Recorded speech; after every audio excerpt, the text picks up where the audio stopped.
All right, so get this. We're diving into Adam Sandler's brain today. At least the version of it he shared with Joe Rogan Oh, recently. yeah, I caught that one. What a gold mine. Right? It's amazing how open he is, like about everything, Yeah, from his creative process to his insecurities. It's refreshing. totally. He L- doesn't shy away from the less glamorous stuff either, which makes him even more relatable. Exactly. Like, who knew even Adam Sandler struggles to stay ripped? Like he was in You Don't Mess with the Zohan. Right. Apparently, even with all the best trainers in the world, that skinny cow ice cream sandwich problem is real. Tell me about it. But let's rewind a bit because his stories about starting out in stand-up are pure gold. Yeah, his early days at the East Side Comedy Club on Long Island with Kevin James, almost like a comedy boot camp. Totally. And talk about trial by fire. He bombs at the Comedy Connection at 17 with his dad in the audience. Oof, that's rough. But hey, that's how you learn, right? In the trenches, alongside other up-and-comers who later become huge stars. It's all about that community. And get this, the guy who gives him some much-needed encouragement after that disastrous set. Let me guess, someone totally unexpected. Kevin Meaney. Talk about a full circle moment. Wow, that's actually kind of beautiful. Yeah. But what about his movies? I'm dying to know how those iconic characters come to life. Dude, it's surprisingly organic. He and his writing partner, Tim Hurley, start with a simple premise. And then they just Riff off each other. Let the jokes flow naturally, like with Billy Madison. It all started with a grown man going back to elementary school. Didn't he worry about the whole Rodney Dangerfield back to school thing? He addressed it head on. Said he was aware of it, but wanted to make Billy Madison distinctly his own. That's awesome. Proves he had those comedic instincts early on, finding his voice, even within familiar territory. Exactly. It's like Wow. he's saying, yeah, there's inspiration out there, but blaze your own trail. And honestly, he doesn't seem fazed by critics, Well, yeah, when you've got that kind of audience love, it makes sense. He calls it his silly groove. which I kind of love. It's that authenticity that shines through both in his work and in this interview. Absolutely. He's just being Adam Sandler, and people connect with that. So back to, you don't mess with the Zohan for a sec. Remember that physique? Turns out he's human after all. Even his daughter's like, Dad, get the Zohan trainer. But he admits maintaining that level of dedication is tough. Relatable content right there. He jokes about it, but you can tell it's a real struggle, even with all the resources in the world. It's like he said, getting out of shape happens slowly over time. Yeah. And getting back in shape requires the same approach. Yeah, start slow. Find what you enjoy. No need to punish yourself. Just find that joy in movement. Make it sustainable. Which for Sandler is basketball 4 or 5 times a week. He even jokes about his complete lack of flexibility. Especially compared to Joe Rogan, who's all about that martial arts life. Total opposite ends of the spectrum. But even in that self-deprecation, there's wisdom there, you know? Find what works for you, accept your limitations. Have a laugh about it. Speaking of unexpected laughs, did you hear about his security guard gig at Great Woods? No way. What? Yeah. He saw concerts there, experienced the whole live music energy, even a full-blown riot at a Neil Young show. Wait, really?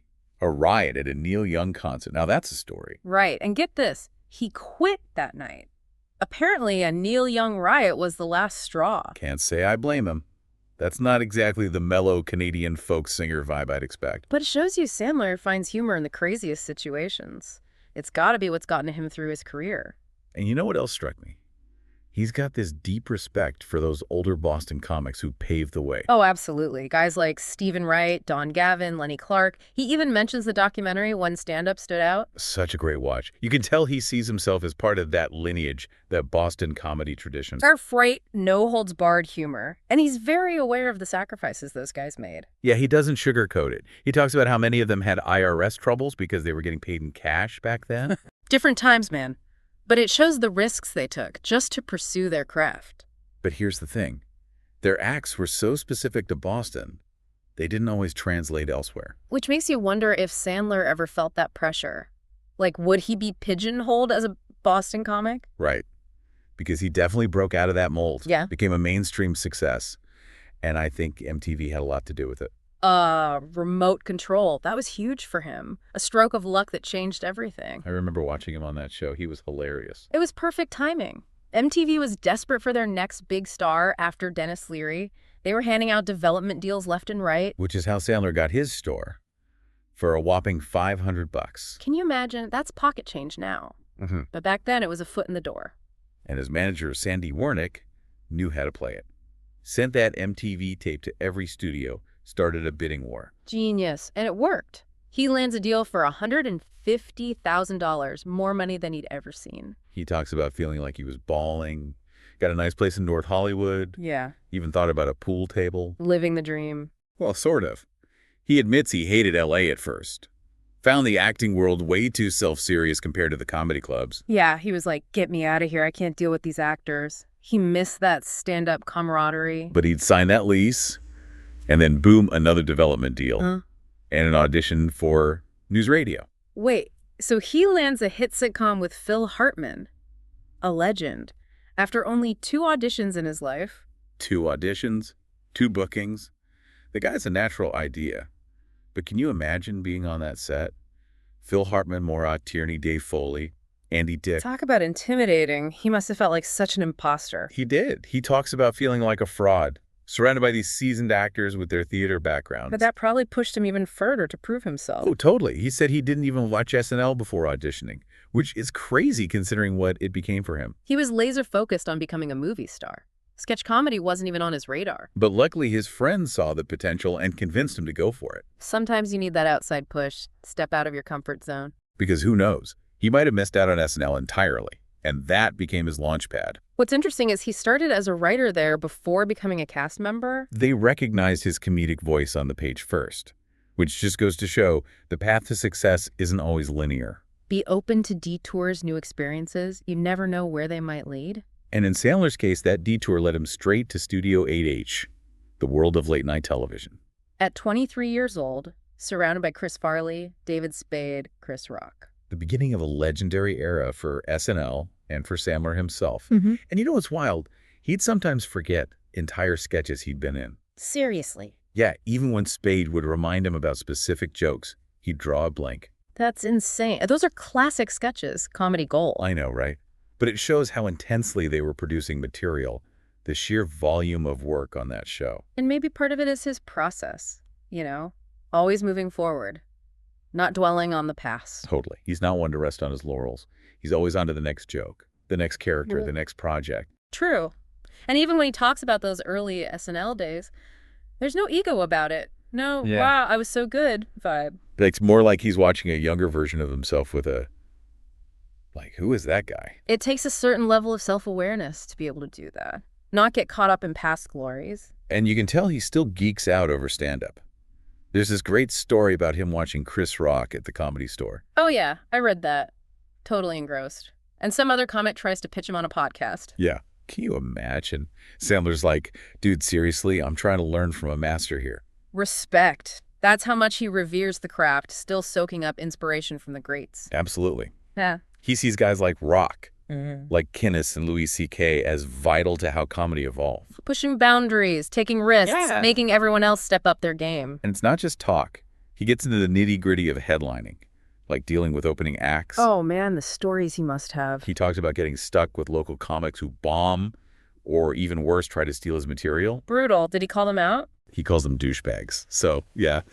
But it shows he had to fight for his set, for his jokes, for his time on stage. It's a side of the business you don't often hear about, those behind-the-scenes struggles. Right. Even for successful comedians. So how'd he handle those situations? He learned it's worth paying more to bring his own guys on the road. Comics he knows and trusts will elevate the show. Makes sense. Less drama, more laughs. Better for everyone. Exactly. It's about creating a family vibe on tour, a support system where everyone's pushing each other to be funnier. He mentions bringing Joe Diaz on tour back in the day, called him Coco Joey. Yeah, and apparently Diaz was such a wild card that Sandler would book a backup opener, just in case. Knowing Joe Diaz, probably a smart move. Oh, yeah. You can tell there are some legendary stories from those tours. There's definitely a sense of nostalgia when he talks about those days, a fondness for that era. Makes sense. Starting so young, those early tours must have been a crash course in everything. He even says he learned more from watching other comedians offstage than onstage. Really? What do you mean? The way they carried themselves, how they handled the pressure, the interactions. It was an education. Ah, so it's about more than just the jokes. It's about finding your people. The ones who get you, who make you laugh. Exactly. Like with Spade Rockschneider. They were more than colleagues. It was a brotherhood. Forged in the fires of live comedy. Yeah. All right, so let's talk Sam Kinison. Because Sandler drops some gems about him. Oh, yeah.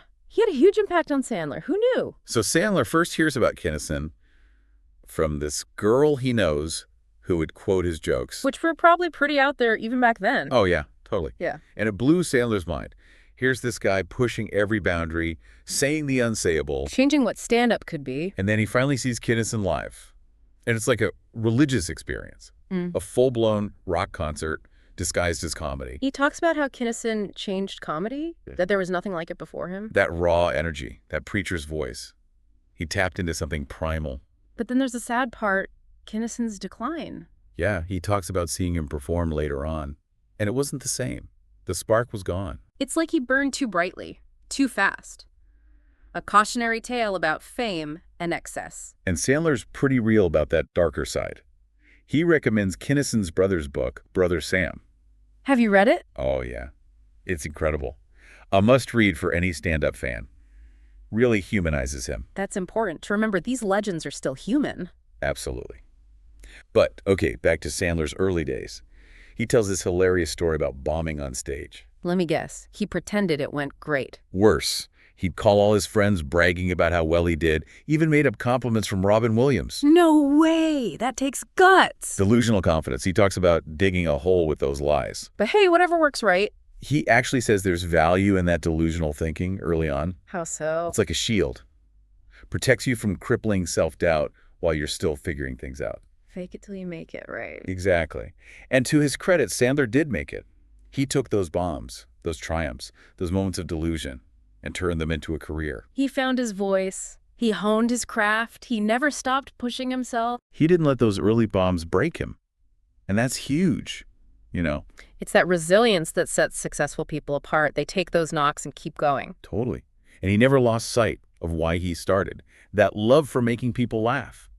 Which brings us back to his point about finding your tribe, those connections that fuel your creativity. Yeah, whether it's those comedy club buddies or the SNL crew, having that support system makes all the difference. It reminds you you're not alone in this crazy journey. And that even when you achieve success, don't get too big for your britches. Stay connected to the craft itself. Exactly. Like Sandler still gets a kick out of watching other comics. He's still learning, still growing. It's that humility that keeps him grounded. And ultimately, that's what makes him so relatable. Because we all have those insecurities, those moments of self-doubt, but it's about pushing through them. Finding that silly groove, as Sandler calls it. Exactly. Embrace what makes you unique. And don't be afraid to bomb a few times along the way. Because, hey, if Adam Sandler can laugh about bombing on stage with his dad in the audience... We can handle a few awkward jokes here and there, right? Exactly. So to wrap this up, it's been a wild ride through Adam Sandler's world. From those early stand-up gigs to SNL and everything in between. And I think the biggest takeaway is it's all about the journey, the ups and downs, the triumphs and the bombs. It's what shapes us. And as long as you stay true to yourself, surround yourself with good people, and never lose that passion. You never know what you might achieve, so go out there, find your silly groove, and make them laugh.